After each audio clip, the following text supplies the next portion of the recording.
Hey everybody, this is Edwin, the Magic Engineer again, and I wanted to show you guys what is actually my most favorite Magic deck that I have ever played. And this started with something that was actually made by a very good Magic player named Shay back in, oh gosh, it was something like 2005 or something, like after ManaDrain was made. He made a deck called Control Slaver.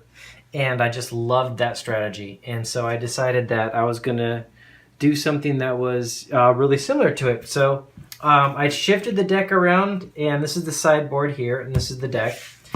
And I started playing the deck and trying out all different kind of color combinations and stuff. And I landed on something very similar to this a while ago, before Brainstorm got restricted, and it was just fantastic. And with the last couple changes that I'll show you, the deck just went nuclear. But anyways, this is going to be a fairly long video. I'm not going to show the deck being played because there's just too much to talk about. I'll just kind of walk you through the cards in the deck.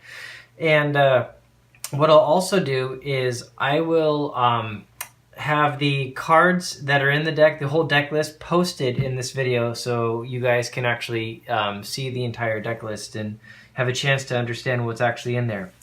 So the main part of the deck is the Goblin Welder, and he's the red creature that once he comes into play, he can tap and he can trade an artifact that's in the graveyard with one that's in play. He can just swap them. The reason why that's really huge is something huge can be in the graveyard, and you can have something really cheap that you put into play for an artifact. And when you trade them, you get that really expensive artifact in play. And you can also use that to constantly reuse artifacts that has sacrifice and go to the graveyard. And you can also use it against your opponent when they have artifacts in the graveyard in play, and they really needed something in play, and you killed a Mox or something. You can give them back their Mox and put this big thing in the graveyard. So he does disruption also. So he's a huge part of the deck. And these are the two main cards that were actually the strategy for Control Slaver. It was the Goblin Welder, and then there's a Mind Slaver. And the way the Mind Slaver actually works is when you tap and sacrifice it, you literally get to control the other guy's turn. You do everything. You pull the cards out, like you get his hand, you get to make all the decisions, and it's just, let's just say his turn doesn't go well. Like he attacks you with his creatures and you block with creatures, and just he loses everything because it's like stupid ways to do it. If he has a lightning bolt, he'll bolt his own creatures. He'll cast one of his own spells and then counter it using his own counters. When people get Mind Slavered, just even one turn, typically they'll lose the game. But the way Shay's Mind Slaver deck would work is he would use the Goblin Welder to pull back in the Mind Slaver and find a way to keep doing it every turn. It would do it through this card called Pentavus, which is a creature with little artifact creature tokens, and you could keep making more tokens. But that deck required two Goblin Welders to have an infinite Mind Slaver combo, and you had to have at least 5 mana. And so that was fairly hard to get going, if you didn't have multiple Goblin Welders and everything. And so those are the main core pieces. I have the Platinum Angel also here listed, because for Shay's build a while ago, I believe this is one of the creatures that he actually used. And I went away from it for a while, and I eventually came back because Platinum Angel says when she's in play, the opponent can't win the game, and I cannot lose. So my life can go less than 0, and it doesn't matter. I will not lose the game. So I found the Platinum Angel to be not only a decent kill condition, but she also, if I go up against aggro or burn decks, then all I got to do is put the Platinum Angel on the play. I don't have to work really hard to keep my life going. Just play the Platinum, and then, what has to happen is they have to kill that. And now I've got a way to protect her with all my Countermagic. Now no longer has to protect my life and other things, just her, right? And even sometimes when your life is above 0, you can tap a Welder. Like they put something on her to kill her. You can tap a Welder, put her in the graveyard, and then tap another Welder and bring her back. So she ends up being really good. So I did end up sticking with all these from Shay's original build. But this card is why this deck, I call this deck Gifts Slaver, right?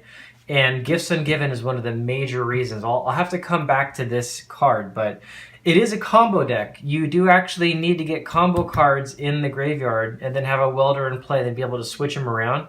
And Gifts Ungiven grabs all the combo pieces you want, and most of the time you don't care if they go to the graveyard or come to your hand. So this literally just says, like, if I resolve Gifts Ungiven, I'm probably going to win the game, like most of the time.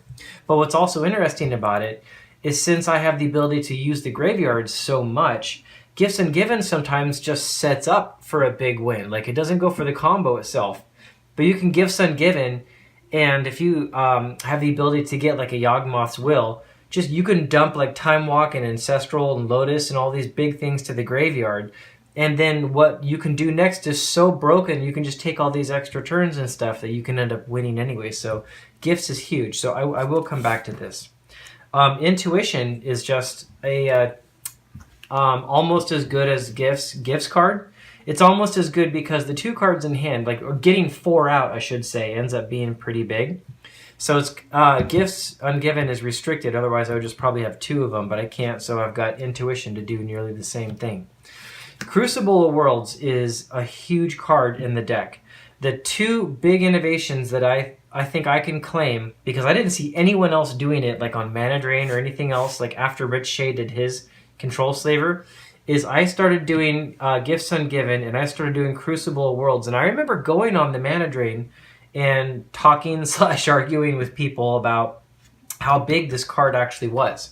One of the reasons the Crucible is so big is if you have a Goblin Welder and you have 4 mana and you have a Darksteel Citadel as one of those mana, then that's all that you need now to constantly get the Mindslaver and keep bringing it out of the graveyard into play and keep, Mindslaver in them every turn, because the Crucible lets you play lands per turn.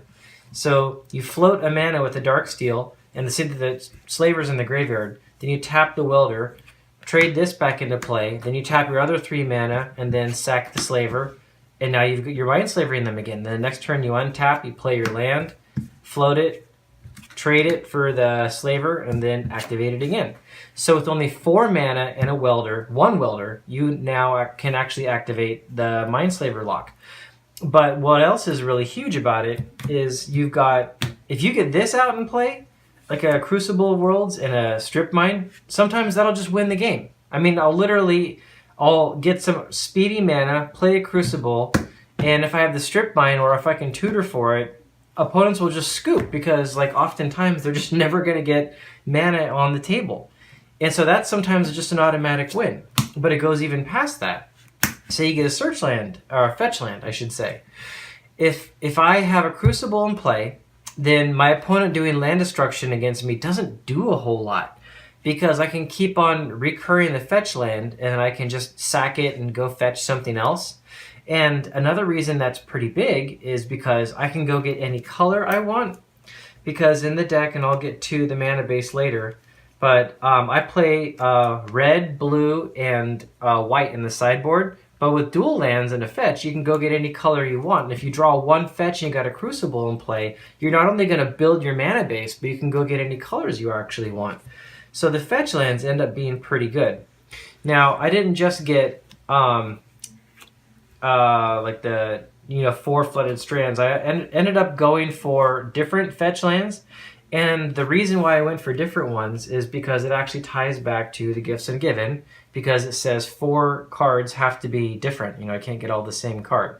And if I just really want to fetch, or if I get even worse, like an Intuition, and I really need a fetch like in hand, like say maybe I don't have a Crucible of Worlds that's actually in play, then I know I can go get a fetch out of the deck, right? Because I'll be able to tutor for it with the Intuition, because it's got different colors.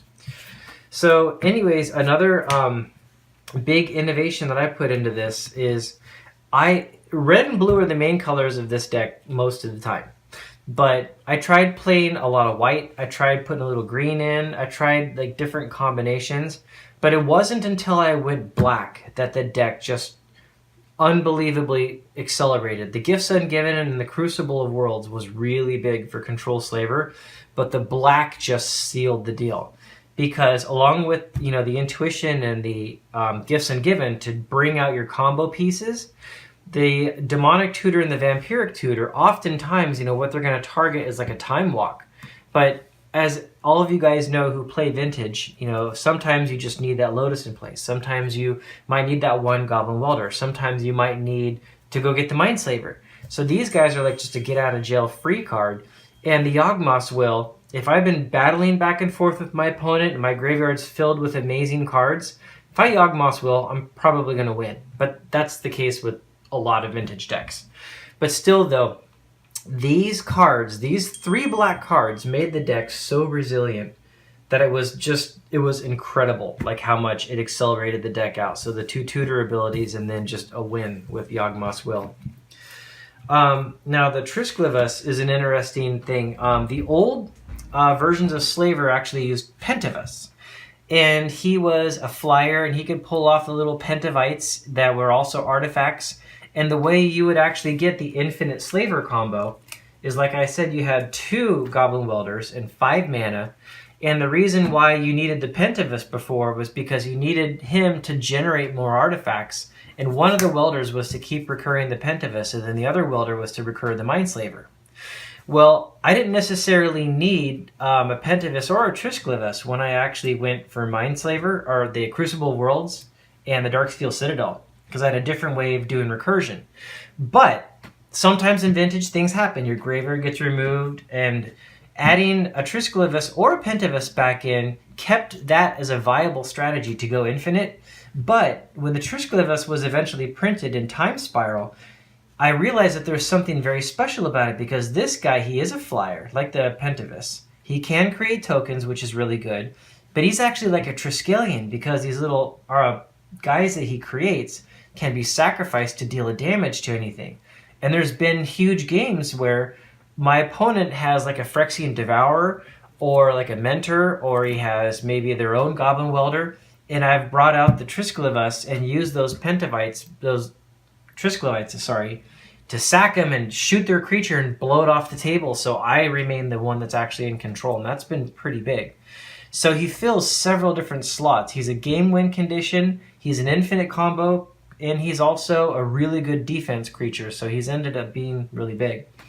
Now the top I have in there, just because there's really good combos you can pull at the top. I don't need to go into this too much. It's a cheap artifact, and I need an artifact on the table so I can weld things out, so it helps with that. It also replaces the loss of Brainstorm when those got restricted.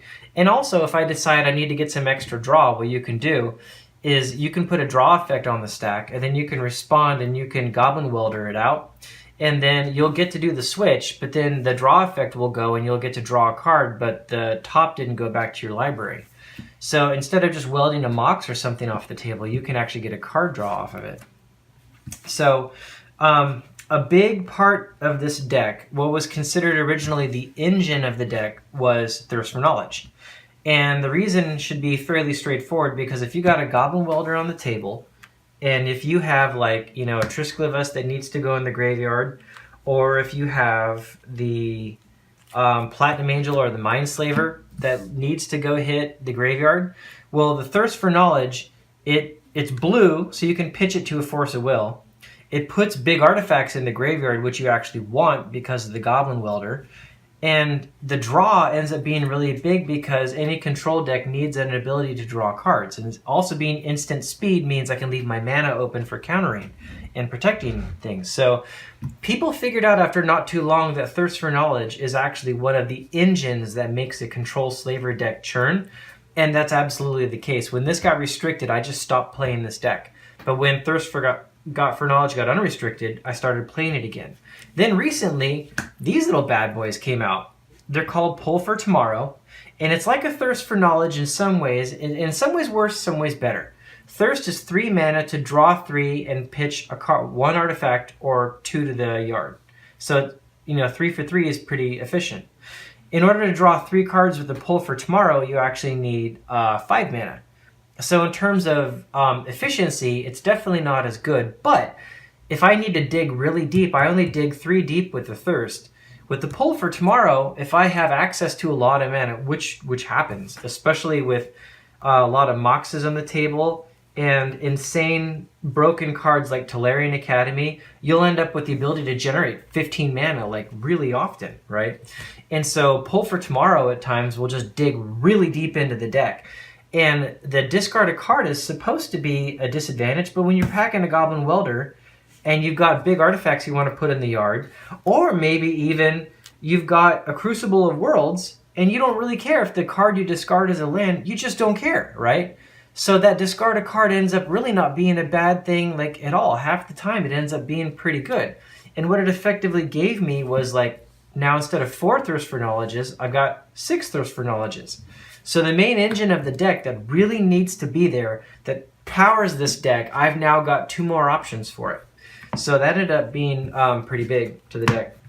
Now, this is a control deck. And so since it's vintage, you got to just have Force of Will. I mean, if you're gonna stay in it with all the combos that exist out there. And this deck actually does play for ManaDrain. And I know that's not something that happens an awful lot in vintage decks anymore these days. So I actually do personally really like ManaDrain. I like the power swing that it gives. And as soon as an opponent sees one ManaDrain, they're going to play a bit more reserved because it's such a big swing, right? So these are just to stay alive through the first few turns. ManaDrains are to, of course, counter what my opponent is doing, but with like the big artifacts that you're packing in this deck, where are they? They're over here. Draining the mana into your pool ends up being pretty useful, or maybe you want to drain it in so you can do a big pull for tomorrow or something like that. But the point is, you need the counter magic, and the mana ends up being very useful for what the strategy is. But these are similar to, I think, Rich Shay's original build. I ended up thinking those were just perfectly fine. In terms of draw, I'll just put all these out, the individual draw ones that are blue. Along with the Thirst, I've also got a Fact and a Brainstorm and an Ancestral for draw. And that's just to have like a lot of good draw options. And a lot of times, like, you know, I'll even try to bait people sometimes with an Ancestral. I mean, there's times where I want Welder to resolve versus Ancestral, and there's sometimes I would need the Ancestral to resolve. Maybe I've got several Welders in hand. But the point is, it's a huge blue spell. There's almost no reason not to put it in. Brainstorm ends up being really big because sometimes, like, I need to actually tutor for something or gifts for something. I want it to be in the gifts pile, not my hand. So the ability to put a card back on top of the library ends up being almost as good as digging 3 cards deep for one blue instant. So Brainstorm actually was a huge card in this deck before they restricted it, and it was my main defense against cards like Duress, when my opponent would hit me with an early discard and I needed something to stay in my hand. I could Brainstorm and put it back on top of my deck. So definitely it's earned its spot. And Fact or Fiction stays in there because it digs really deep for fairly cheap. It's an instant, which means I can leave Countermagic open. But when cards go to the graveyard, again, most of the time you don't care, right? So it ends up just being a great draw spell. Enough said, right? Time Walk is huge. Well, I don't need to explain Time Walk. You guys all know Time Walk. Half the time, what I need it for, though, is I'm finally ahead. I've pushed back my opponent, and I'm controlling the board. I play a Goblin Welder, and I need to Time Walk because I've already got something huge, some fatty in the graveyard I need to bring out. And I need my Welder to be active. So half the time, you play the Time Walk just to make your Welder active. But then other times, like, you get a big graveyard, and then you blow a Yawgmoth's Will, and you're going to have a Time Walk in there, and then your setup is going to be so big before your opponent gets control again that ends up being just, you know, what'll win the game. So there are actually times I will do a Gifts Ungiven or an Intuition or something just to get a Time Walk. And I don't care if it goes to the graveyard because I'm actually not protecting the Time Walk. I'm protecting the Yawgmoth's Will. And I'm just waiting to play a Will. And as soon as I get that Will, it doesn't matter if I have a ton of mana. I'm going to do some things, then get that Time Walk to play. And then I'm going to get to untap everything and have like just a whole free turn to really do something huge against them. Tinker ends up being pretty big. You know, this card is funny because there's times against decks, like I think I was playing, what was it? It was the Dredge deck, and I tinkered up a Platinum Angel on turn 1, and he just scooped, right? Because he just didn't have a way main deck to deal with Platinum Angel. Tinker usually is going to grab one of these targets, one of the big fatties, and that's what you would expect. But what actually happens that you wouldn't expect sometimes is Tinker will actually go get one of the lock pieces, like a Darksteel Citadel. And, you know, that would almost sound just ridiculous because it's just this little artifact land, but that's part of an infinite Mindslaver recursion. So there are times I will tinker just for this. But again, most of the time it will go for fatties. The Mystical Tutor I should have mentioned is along with the Demonic and the Vampiric. It's not, of course, not quite as good, but at least it pitches to Force of Will. But getting your key cards for a combo deck is pretty big. Now, when I'm talking about the actual mana of the deck, you need a lot of artifact mana because that not only gives you speed, but that actually provides targets for the welder too. So you're going to have the Lotus and the 5 Moxes are going to be there, of course, because colorless mana is just as useful as colored mana a lot of the time. But then, and of course the Lotus because it just gives so much speed. But then the Mana Vault and the Soul Ring and the Mana Crypt also end up being just huge, right? If I can get a kind of normal turn where I can play like a dual land and a Crypt, and I can Thirst like on their discard phase, and then put something really threatening in the graveyard, that's pretty big actually against this deck. Because if I've got like a Mindslaver sitting in the graveyard because I was able to cast Thirst turn 1, if turn 2, if I put a Goblin Welder in play, that might just end the game. And so suddenly Goblin Welder, a little 1/1 red creature, is like a must counter, right? And I've got 4 of them in the deck. So one of the strategies is to play enough mana to get Thirst for Knowledge out there quick or to get Goblin Welder on the table quick. And then with a combo deck like this, you shove your opponent into a corner where he really needs to react. So that early colorless mana ends up being really important. And the fact that Mana Vault and Crypt both have a drawback doesn't seem to end up being pretty bad because a lot of the times, like, you know, you're almost always going to have a welder in play since I've got 4 of them. And if they end up being a problem, I'll just weld them off the table and switch it out for a Mox or something else, right? So that's really not quite so bad. So yeah, the fact that these accelerant cards are artifacts are literally like almost as important as the fact that you need speed and stuff like that. So anyways, in terms of the supporting lands and broken cards, I already showed you the Darksteel Citadel that was in there. And the Tolarian Academy is really big. And so this one's actually funny. This is signed by the professor from Tolarian Community College. I met him at GP Vegas, and I thought it'd be perfect for him to sign that. So that's actually his signature. Tolarian Academy ends up being pretty big because when you're trying to combo out, you need a lot of mana, and hopefully most of it's blue. And Tolarian just does that in spades. And again, since most of the time I'm playing at Crucible of Worlds, I don't really care if this goes to the graveyard because it's just going to get brought back into play. I just need to get it one way or another. So this will be in my Gifts Ungiven or Intuition piles really often, right? The Library of Alexandria is big because this is a control deck. It does try to keep a full hand of cards. And a lot of games, if you just start with a library and they can't handle it, this will win you the game, just because your card advantage will be too big. So in terms of dual lands, it's really important that the welders come out. So that determined most of the duels had to be the red ones.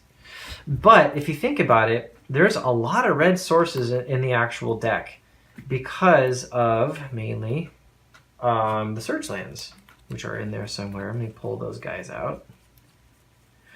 There was the 5 search lands are all inside the deck. And so this is basically your red sources, right? So 1, 2, 3, 4, 5, 6, 7, 8, 9, 10. That's a pretty decent amount of sources. The chances are pretty good you're going to get a red early on. But in terms of which dual lands to pick, I went the deepest into red because it's very critical. I get a welder on the table, even if I'm not using them, because it just pushes my opponent on defense. They have to react to that. Because if I have a welder on the table, if I can hit a Mindslaver into the graveyard, I might just win. Because I'll just weld it in and activate it, and I'm just going to wreck their hand with it. So the red is really critical. Similarly, the black is probably the second most important because being able to play a Yawgmoth's Will or a Demonic Tutor ends up being pretty important to go get those key pieces you need. And Same kind of trick here, you know, with the Mox Jet and then all the search lands and then the Lotus. You know, you've got, you know, like 9 sources of black that you can dig into if you need to really quick. The white is actually just here for the sideboard that I'll go over in a little bit, but I do actually play some white in the sideboard, so I keep one of these main deck. And sometimes against people that don't know what I'm doing, if I draw multiple dual lands, I'll lead with this because that will, first of all, lead them down a different path. They'll think I'm playing something totally different. I've had people completely misread my deck because I led with a Tundra, right? So that actually can be kind of good for faking people out, and all I really care about main deck is the fact that it makes blue. But then once my sideboard comes in, I'll often be fetching this land to go below a Disenchant or a Plow. You'll see that. The 2 basic lands need to be in there because there's so much wasteland in the format, and other things that, you know, don't allow you to like untap non-basic lands or blow them up and stuff like that. And so when I get locked down mana-wise, oftentimes this is what I'm going to go for. The Darksteel Citadel, which can't be blown up, and then the non-basics, sorry, the basic lands, which are really hard to kill. And this will give me not only ManaDrain mana, but it'll give me 3 mana for Thirst for Knowledge, which ends up being pretty important. So when I hit major mana destruction, that's what these basics had to be in there for, though. They ended up being really important. So I was wanting to touch on, since I have now gone through all the cards in the main deck, the Gifts Ungiven and the kind of piles that you'll end up pulling. So let me dig down for it here. There it is, the Gifts Ungiven. Now, this is definitely one of the most complicated cards to play correctly in the deck. You might make the assumption, since this is like a combo deck, basically, but it plays like Control, but then it just like, it's like it changes gears and goes for combo on the turn of a dime, right? And Gifts Ungiven is one of the cards that enables that. But the gifts piles that you'll pull, it'll be very game state oriented. There's times where, you know, I think maybe almost at any point, at some point, every card that you see in here at some point has been part of a gifts pile, right? And you can really fake people out. Like, let's say what you really need is like I know my opponent has something that if they play it, the game's over. They might not realize I know that, but I know that, right?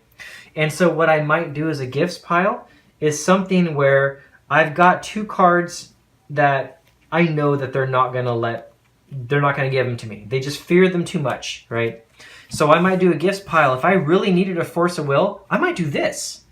Because they're not going to give me a Time Walk. They're not going to give me a Demonic Tutor. People fear these much more. And they usually are able to deal with like 1 or 2 counters. And they might not realize that I know that that card that they're going to play, I need to counter it. So oftentimes, I'll pull something like this, just so they'll put those in the graveyard. I'll get the ability to do 2 counters. And then also, if I know I've got these in the graveyard, what I'm going to lean really heavily on at that point is trying to get the Yawgmoth's Will. Because if I can find that Yawgmoth's Will, I'm going to be able to Time Walk again and then maybe go get something else that's really broken, like maybe the Tolarian Academy, because then I can just generate a ton of mana. So this isn't a gifts pile you would typically think happens, but it totally does, right? So, and I just explained that situation. Well, let me give you another one. So let's say I really need the Citadel so I can set up a lock, and I might want to have a Lotus to do some insane acceleration. And let's see, where is the last one? I wanted these strip mine. There it is. This is a pretty amazing Gifts Ungiven pile, because imagine you've got the Crucible Worlds. Let me set this up so you guys can see it properly. And I'll leave that out. And I'll leave a Welder in play. And I'll go find that Crucible. There it is. So if I have a Crucible Worlds that's in play, and I've got a Goblin Welder, and I give them a gifts pile like this, what choice are they going to have? Because 2 cards are going to go one place or another, right? And since there's a Crucible, if they put a land in my hand, which is any one of these, I'm just going to be able to play it. If they put it in the graveyard, I'm just going to be able to play it. They don't really have a way around that, right? Oftentimes what they'll do is the only one that disadvantages me the most being in the graveyard is the Lotus. So they might put the Lotus in the graveyard. And then one other one that, you know, they just want to make it a little bit harder, or maybe try to kill with something, so maybe a Tolarian, because they don't want the acceleration as much. And they're hoping they can kill that graveyard with like a Tormod's Crypt. But there's no good way around it. And if you look at the strategies that I'm going for, if I play the Tolarian onto the table, I'm going to generate huge amounts of mana, and they need to fear my hand. Whatever I've got in my hand might come out if I play this, right? If I've got the Lotus, then, like, especially if I have like another Mox on the table, I can like play the Lotus, sack it, go to the graveyard, and then tap the Welder, bring the Lotus back, and then sack the Lotus again. And if I tap that Mox, that's 7 mana, right? That's enough to play Platinum Angel right from hand, or maybe play the Triskelivus right from hand. So the Lotus by itself with like, 1 artifact on the table, I'm going to generate a huge amount of mana, right?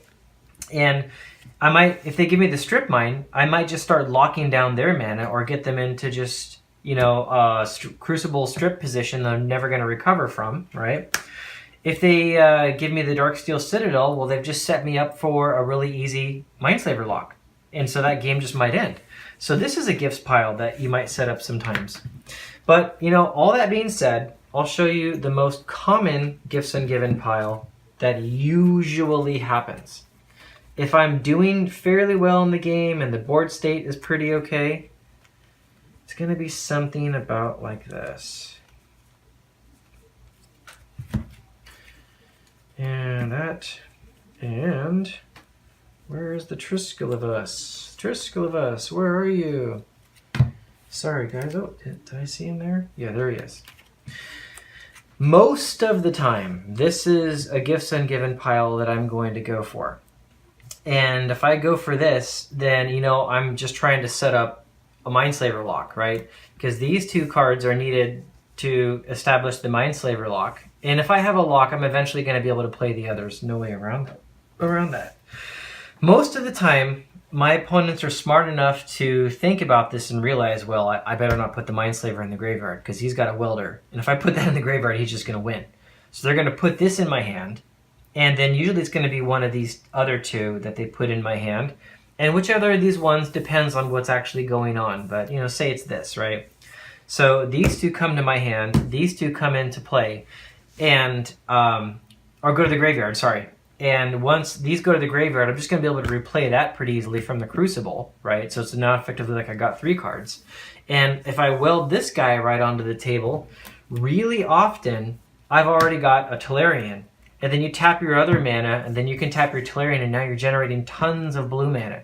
And when you generate all that blue mana, look who's easy to come out, right? It gets very easy to get around that. So really often, that's going to be the Gifts Ungiven pile. Most of the time, it's going to be that. But like I said, it does switch around. So anyways, let me go to the sideboard so you guys can actually see it, and I'll quickly discuss what's actually in there and why. So Swords to Plowshares, it needs to be in there because there are creatures that are so threatening they will just end the game. And also there's the unexpected that's out there. Like, I went to GP Vegas, guys were playing Phyrexian Devourer against me. And thankfully I had prepared for that, but I wasn't sure if that was expected or not, or if I was going to be able to deal with it. Well, turns out I was able to deal with it. And the remove from game was pretty big because a lot of vintage cards have recursion, right? And I don't care about their life. If I take control, I'm going to win, right? I want that creature out of the game. And so Swords to Plowshares is a 1 white instant. It's big, right? Especially when your mana is very low and you're really battling. That ends up being huge. The Disenchants. I know these are funny, right? Because it's like, Disenchant. There's Edwin, isn't there so much better stuff out there? Well, not completely. Disenchant still ends up being pretty darn good, actually. I need the ability to kill enchantments. I need the ability to kill artifacts. Sometimes all that I need these guys to do is blow up 1 artifact, so they have at least 1 artifact in the graveyard, and then I can start activating their Welder and trading things around. But then also, people will sideboard enchantments against me really often, like Stone Silence and things like that. And I gotta blow those off the table with something like this. So the Disenchants have earned their spot. The Pyroblast and the Red Elemental Blast both need to go in there. Because when you're going into a counter war with a deck, you got to win the counter war. And these are just going to enable that to happen because they're just so cheap and so fast. What's interesting, though, you guys might have noticed I did not do 2 Red Elemental Blasts. I did a Pyroblast and a Red Elemental Blast. And did some of you figure out why? Why that's so important?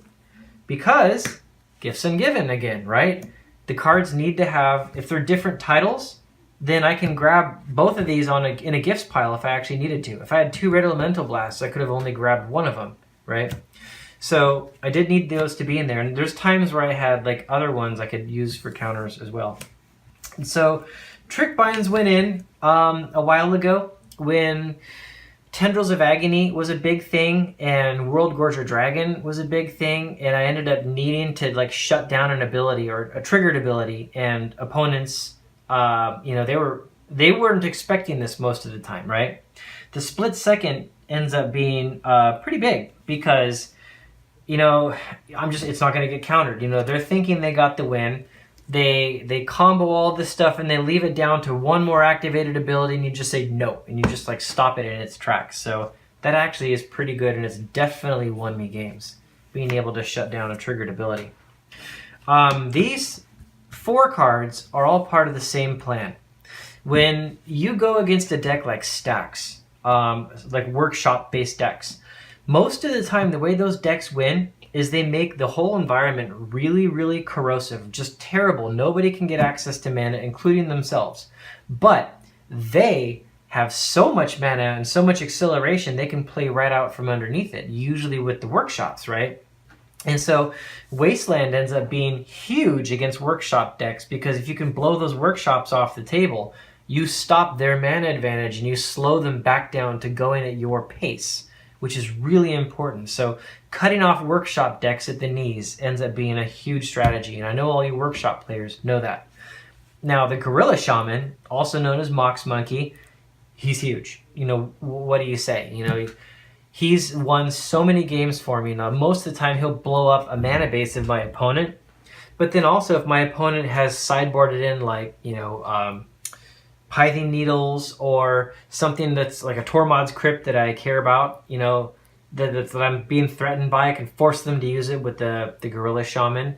So he can definitely be pretty big. And I've even had times against shop decks where I end up blowing up other things that they've got, you know, like Null Rods and stuff like that. So anyways, pretty good card. You know, he blows up artifacts very, very well. Very happy with him, denying mana. The last cards, I didn't actually have these in my sideboard until recently. I put them in because I needed something to shut off some of my opponent's abilities to either kill my creatures, like shut off a Walking Ballista, or shut off their Goblin Welder and just keep them all shut off until like I'm ready to, like, you know, remove my own Pithing Needle or something, or to shut off maybe if they have a Wasteland and they've got me in like a lock and I need to shut it off, or if maybe they're Bazaar of Baghdad, you know, because I'm playing against a dredge deck. It's got a lot of different uses, and since it's a 1 casting cost artifact, it's definitely going to combo really well with the Goblin Welder, right? Because it'll come out very fast, it'll slow them down, and another strategy that people forget about a lot of times is if every time the Pithing Needle comes into play, that's when you say what it actually shuts off. Let's say I put it into play, it was good for a bit, but now the card it's stopping I don't care about anymore, right? What I can do is I can tap and weld something else into play, and then later on weld the Pithing Needle back into play, and I can pick a new target because it now has come back into play, right? So that's a neat little side thing that it actually does. So anyways, that's the sideboard. And now you guys have seen my favorite deck, the Control Slaver build. If all you guys are really interested and you want me to, I'll do another video another time, and maybe, hopefully, if I can figure out how to do it, maybe actually playing against somebody, which would be really nice, this deck. Or maybe we'll just kind of goldfish through it like I did with some of the other decks, so you have a chance to kind of, I can just kind of walk you through the turns and you can see the tempo of the deck, and I can say, hey, this is about how this would work. But this is a deck you need to goldfish if you're going to try this one, because I'll tell you, it's complicated. You don't see all the strategies until you've walked through it a few times.